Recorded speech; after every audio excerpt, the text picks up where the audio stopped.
అందరూ కూడా చెప్పండి. ఓం యజ్ఞోమే కామః సమృద్ధ్యత.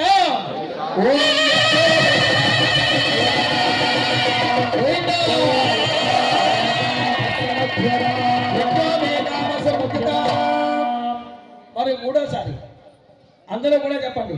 ఓం పశవోమే కామః సమృద్ధ్యత గోవింద.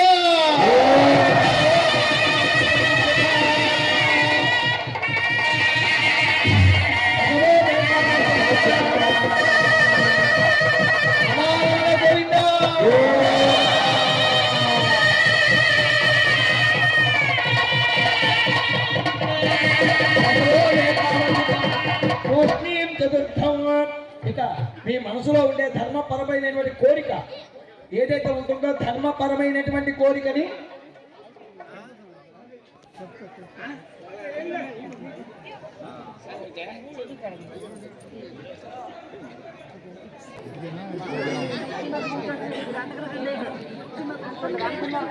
చక్కగా ముత్యాల తలంబ్రాలను కూడా మనం భద్రాచలంలో చూస్తాం. ఏది కోరి తెచ్చినటువంటి తలంబ్రాలు మనకి కూడా వెంకటేశ్వర స్వామి సమృద్ధిగా ఇచ్చాడు. కాబట్టి ఆ కళ్యాణాన్ని కూడా చక్కగా వీక్షిస్తున్నటువంటి అందరూ కూడా చక్కనైనటువంటి ఆ ముత్యాల తలంబ్రాలను కూడా స్వామివారి యొక్క తలంబ్రాల్లో వినియోగం చేస్తున్నారు ఆచార్యముఖంగా. తూష్ణీయం చతుర్థం అందరూ కూడా మీ ధర్మపరమైనటువంటి కోరికని ఒక్కమారు స్వామివారి ముందు ఉంచండి. తూష్ణీయం చతుర్థం ఏంటంటే మొట్టమొదటిగా ప్రజామే కామ సమృద్ధ్యత. ప్రజలందరినీ కూడా మేము కన్న పిల్లల్లాగా చూసుకుంటాం, అందుకే పెళ్లి చేసుకుంటాం. రెండు యజ్ఞోమే కామ సమృద్ధ్యత. యజ్ఞ యాగాది కృతువులకి మా తోడు నీడ కల్పిస్తామని చెప్పి రెండో ప్రమాణం చేస్తారు. మరి మూడోది పశవోమే కామ సమృద్ధ్యత.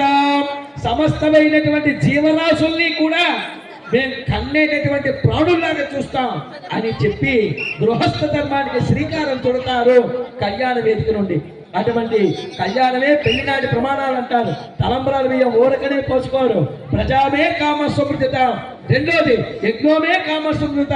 మూడోది పశవోమే కామ సమృద్ధిత. నాలుగు మాకు కన్న తల్లిదండ్రులకి ఇచ్చినటువంటి గౌరవాన్ని ప్రతిష్టని నిలుపుతాం అంటూ కూడా ఉభయుల పక్షాన స్వామివారికి సమర్పణ గావిస్తారు. ధర్మపరమైనటువంటి కోరికని ఒక్కమారు కోరుకొని నాలుగవది తూష్ణీయం చతుర్థం.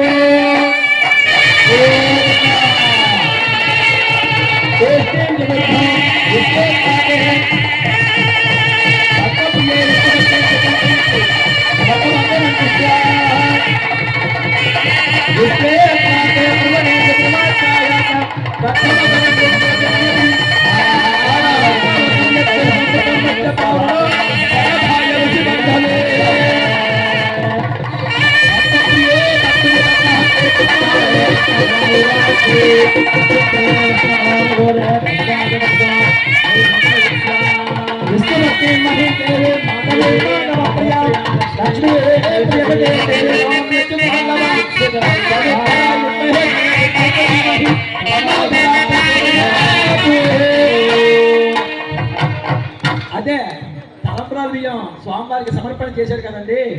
ఎక్కడ మేము కళ్యాణం చూస్తే పిడికెట తలంపురాలు పెళ్లి కూతురు అని చెప్పి అన్నమయ్య సాధించి అనుభూతి పొంది ఆనందించి తన హలాన్ని కలంగా మలిచి ఆ కలం కలగా మిగలకుండా కలకి ఒక శ్రీకారం చుట్టాడు కదండి.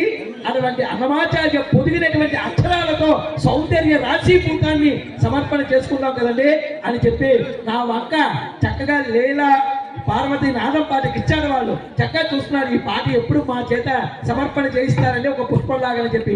కాబట్టి ఒక్కమారు పిడికిల తలంబరాలు అనేటువంటి వాద్య సహకారం అందిస్తుంటే అందరూ చప్పట్లతో మారుమోగుతోడు స్వామివారికి తలంబరాలు మీద కొనసాగిద్దాం.